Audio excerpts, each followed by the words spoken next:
Did you know you can specify custom error messages in your number formats if someone enters a value that's incorrect?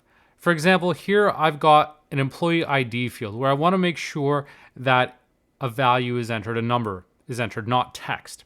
So what I can do is apply specific formatting for this without actually having to go into conditional formatting.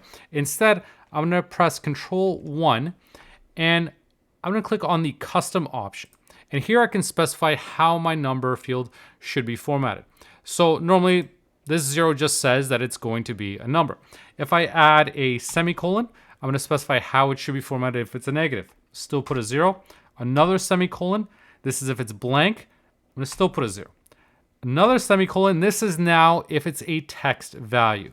So here I can put in quotes, please enter a number. Now click OK. And now if I enter in 1, 2, 3, that's fine. If I enter 0, that's fine. Let's say if I type in ABC, I'll get my message saying, please enter a number.